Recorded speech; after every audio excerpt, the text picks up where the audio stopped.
Assalamualaikum warahmatullahi wabarakatuh. Salam sejahtera bagi kita semua. Senang sekali kita sudah masuk di sesi kelima dan kali ini kita membahas tentang metode kuantitatif.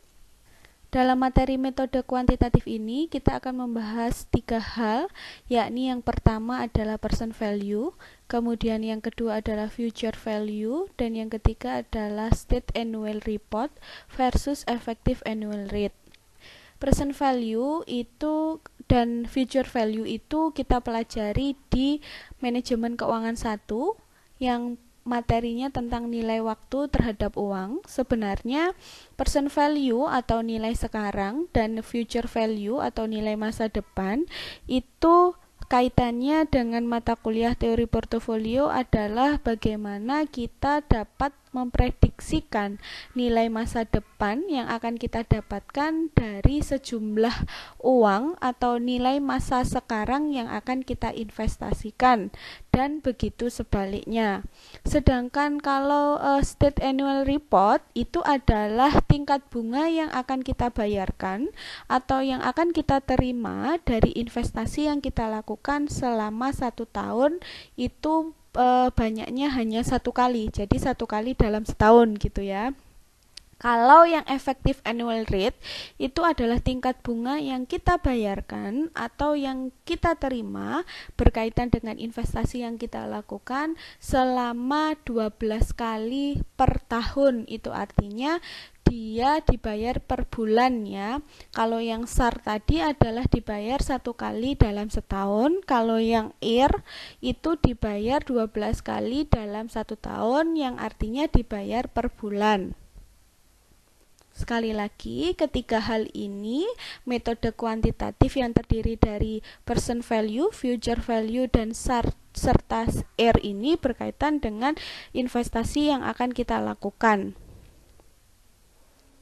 Kalau present value dan future value kita lakukan karena ketika kita berinvestasi kita ingin melihat berapakah nilai masa depan yang akan kita dapatkan kalau kita menginvestasikan nilai sekarang sejumlah sekian, dan begitu sebaliknya. Kalau yang SAR dan R ini berkaitan dengan bunga yang diterima atau yang akan dibayarkan ketika kita berinvestasi dalam setahun ada 12 kali. Kalau yang R dibayar per bulan, sedangkan dalam 1 tahun hanya sekali karena dibayarkan per tahun, yaitu SAR.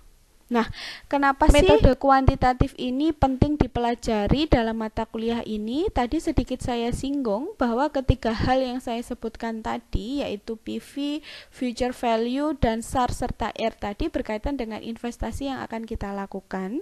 Karena dalam kita berinvestasi, entah itu dalam bentuk portofolio ataupun tidak, resiko yang akan kita hadapi salah satunya adalah nilai waktu, inflasi, dan investment opportunity cost. Kalau kita berbicara tentang nilai waktu, itu artinya kita akan menghitungnya dengan metode kuantitatif, present value, dan future value. Nilai waktu itu sedikit saya ingatkan, sebenarnya harusnya ini sudah familiar di telinga kalian karena kalian telah dapatkan di mata kuliah manajemen keuangan. Nanti juga akan saya sertakan video penjelasan tentang nilai waktu terhadap uang. Kalau memang dibutuhkan silahkan dilihat, kalaupun tidak dilihat tidak apa-apa. Yang penting tahu konsepnya di metode kuantitatif ini karena kita berbicara lebih khususnya adalah metode kuantitatif ini, bukan nilai waktu terhadap uang. Walaupun di dalamnya kita bahas juga nilai waktu terhadap uang, ini hanya sekedar mengingatkan saja gitu ya. Nah, nilai waktu terhadap uang itu dapat dipahami secara sederhana misalnya seperti ini. Nilai 1000 di tahun 2021 itu lebih tinggi dibandingkan nilai 1000 di tahun 2031, 10 tahun kemudian. Kenapa? Karena misalnya kalau sekarang kalian punya uang 1000, kalian bisa dapat permen 6 gitu ya. 6 gitu ya. Tapi kalau 10 tahun mendatang kalian punya uang 1000, belum tentu kalian dapat permen sebanyak 6. Bisa jadi kalian hanya mendapat permen sebanyak 2. Maka harusnya nilai 1000 yang kalian miliki sekarang ini harus diinvestasikan agar kalian dapat meminimalisir resiko atau bahkan mendatangkan keuntungan gitu. Harapannya kan kalau kita menghitung future value atau PV yang harus diinvestasikan sekarang agar memperoleh atau mendapatkan nilai masa depan yang kita inginkan, itu harusnya ya diinvestasikan dengan baik. Karena berkaitan dengan nilai waktu terhadap uang tadi semakin lama akan semakin menurun.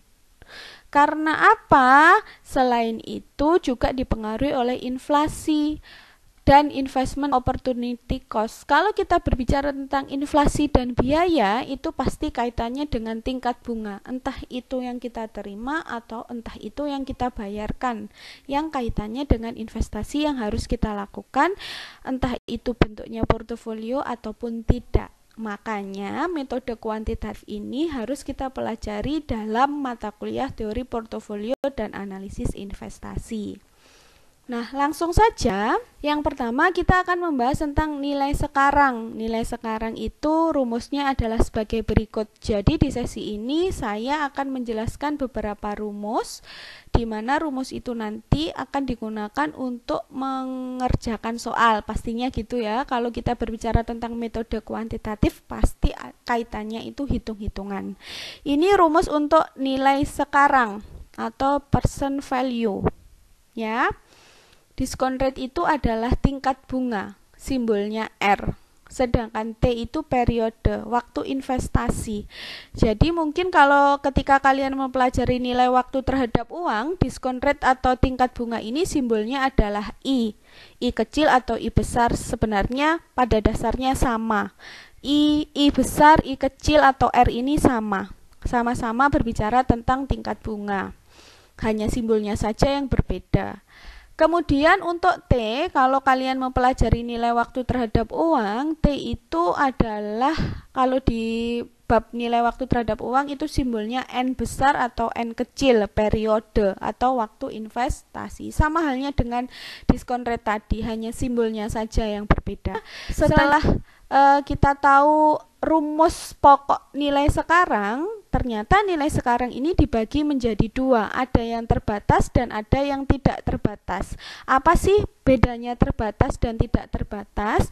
Kalau yang terbatas itu berkaitan dengan arus kas yang harus diterima atau yang harus dikeluarkan pada waktu tertentu. Jadi ada jatuh temponya, ada ditentukan jatuh temponya berapa lama. Sedangkan yang tidak terbatas atau perpetuitas itu adalah jumlah arus kas yang diterima atau dibayarkan dalam jumlah yang sama, yang dia tidak ada jatuh temponya, tetapi dibayarkan selama-lamanya, gitu ya. Nah, untuk yang terbatas dibagi menjadi dua, ada arus kas sama dan arus kas tidak sama. Arus kas sama itu dibagi menjadi dua, yang dibayarkan atau diterima di akhir tahun dan di awal tahun. Yang di akhir tahun itu ada dua, ada cash flow dan ada yang bersifat kupon. Kalau soalnya tentang obligasi yang dibayarkan kuponnya di akhir tahun, berarti kalian pakai rumus yang kupon yang bawah. Kalau kalau soalnya saham, ya pokoknya selain obligasi kalian pakai yang atas. Itu untuk arus kas di akhir tahun yang arus kasnya sama. Sedangkan arus kas di awal tahun pada dasarnya sama semua, rumusnya hanya satu. Kemudian untuk yang annuity yang arus kasnya berbeda, itu adalah sigma dari arus kas yang akan diterima atau dibayarkan. Karena berbeda maka harus dijumlahkan 1/1 sigma ya. Nah, selanjutnya untuk present value of a perpetuity atau perpetuitas yang tadi dilakukan selama-lamanya, itu ada yang tanpa pertumbuhan, ada yang dengan pertumbuhan, dan ada dengan penurunan. Itu artinya ada 3 prediksi. prediksi pertama yang tanpa pertumbuhan, maka nilainya diprediksikan akan sama setiap tahunnya atau setiap periodenya. Kenapa saya bilang setiap periodenya? Karena periodenya akan berbeda-beda. Ada yang per bulan, ada yang per 2 bulan, ada yang per 3 bulan, ada yang 1 tahun. Tetapi secara universal seringnya menggunakan yang 1 tahun. Kalau dia misalnya 1 tahun berarti T-nya adalah 1. Tapi kalau dia 2 bulan berarti 2 per 12. Karena 1 tahun ada 12 bulan. Kalau per 3 bulan ya berarti 3 per 12 pangkatnya. Ya. Kalau per semester 6 per 12. Misalnya gitu. Atau 10 bulan berarti 10 per 12 tergantung soalnya. Tetapi kalau yang diprediksikan dengan pertumbuhan itu artinya prediksinya adalah nilai sekarangnya diprediksi berubah setiap periode. Kalau pertumbuhan berarti naik terus menerus. Kalau dengan penurunan berarti turun terus menerus. Ada 3 prediksi. Nah, itu untuk nilai sekarang atau present value. Saya ulang, nilai sekarang itu dibagi menjadi 2, ada yang anuitas dan yang perpetuitas. Kalau anuitas itu jatuh temponya ada waktu tertentunya. Tetapi kalau perpetuitas tidak ada waktu tertentunya, tetapi dibayarkan selama-lamanya. Nah, untuk yang anuitas dibagi menjadi 2, ada arus kas yang sama dan arus kas yang berbeda. Arus kas yang sama tadi dibagi lagi menjadi 2, akhir tahun dan awal tahun. Sedangkan yang arus kas berbeda tidak ada akhir atau awal. Sama saja tetapi rumusnya adalah sigma karena sifatnya arus kas yang dibayarkan berbeda-beda. Gitu ya. Sedangkan untuk perpetuitas ada 3 prediksi. Tanpa pertumbuhan jumlahnya tetap, dengan pertumbuhan jumlahnya naik terus-menerus, dan dengan penurunan jumlahnya turun terus-menerus. Begitu. Saya yakin ketika sampai di menit ini atau detik ini kalian berpikir, aduh nggak paham. Tenang, nanti ada latihan soalnya, jadi kalian akan memahaminya dengan latihan soalnya beserta ada jawabannya. Kemudian mungkin nanti kalian akan real mengerjakan tugasnya di tugas 2 gitu ya.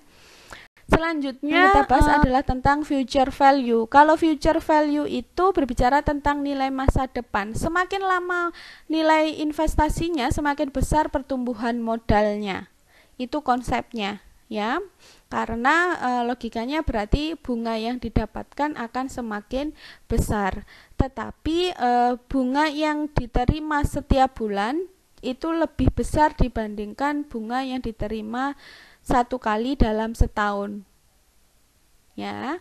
Kemudian future value ini dibagi menjadi 2, yang dibayar di akhir bulan dan di awal bulan. PMT itu sama saja, sifatnya adalah arus kas, PMT payment pembayaran gitu ya, arus kas sama saja. Rumusnya adalah sebagai berikut, hanya dibagi menjadi 2, tidak dibagi menjadi perpetuitas atau anuitas. Kalau di metode kuantitatif mata kuliah kita ini. Nah, setelah yang terakhir sebelum latihan soal dan jawabannya, kita akan membahas tentang SAR dan R. Seperti yang saya singgung tadi, kalau SAR itu adalah bunga yang dibayarkan setahun sekali, sedangkan R itu adalah dibayar setiap bulan, artinya ada 12 kali per tahun ya. Rumusnya ya seperti ini, jadi R ini dibagi menjadi 3. Kalau SAR rumusnya tetap 1 itu tadi. SAR sama dengan 1 plus R pangkat T. Sedangkan R dibagi menjadi 4. Ya. R dengan batas waktu, kemudian yang kedua tanpa batas waktu. Kalau batas waktu tadi berarti adalah annuity. Sedangkan untuk yang tanpa batas waktu adalah perpetuity. Kemudian yang ketiga ini adalah quarter ya. Effective quarterly rate itu dihitung berdasarkan bulannya gitu ya, berapa bulannya. Kemudian ada state quarter rate ya. Kemudian yang keempat adalah annual effective yield. Nah, ini adalah bagaimana kita dapat mengetahui bunga yang akan kita terima atau yang akan kita bayarkan berdasarkan waktunya. Ada yang setahun, ada yang per bulan, ada yang tengah tahunan, ada yang triwulanan, ada yang seperempat bulan gitu ya. Seperempat bulan itu ya sama ya, triwulanan gitu ya. Seperempat triwulanan sama aja. Seperempat tahun itu berarti 3 bulan gitu ya. Seperti itu. Jadi ada yang, saya ulang, ada yang sekali setahun per bulan, ada yang triwulanan, ada yang setengah tahunan, tergantung nanti soal yang akan diberikan atau yang akan kalian hitung. Latihan soalnya silahkan dilihat sendiri, dibaca sendiri, atau nanti kalaupun sekarang tidak tertarik membacanya atau melihatnya, boleh di skip kemudian langsung di close. Tapi ingat, saya akan beri tugas 2, salah satunya adalah tentang hal ini, agar kalian tidak hanya mendapatkan rumus-rumusnya tetapi mempraktekkannya. Kemudian jika ada pertanyaan silahkan disampaikan di forum. Saya memang menyadari bahwa ketika mata kuliahnya sifatnya kuantitatif atau hitung-hitungan, itu pasti kita banyak keterbatasan. Kalaupun saya gunakan misalnya Zoom atau Google Meet, saya itu paling males kalau tiba-tiba mati, koneksinya error, atau ada alasan yang ya berkaitan dengan koneksi ya. Saya menggunakan media ini karena berpikir kalau video bisa dilihat berulang-ulang.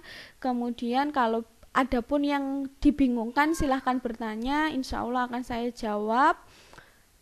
Saya tekankan lagi, jika memang ada yang ingin ditanyakan silahkan bertanya di forum. Saya akhiri, wassalamualaikum warahmatullahi wabarakatuh.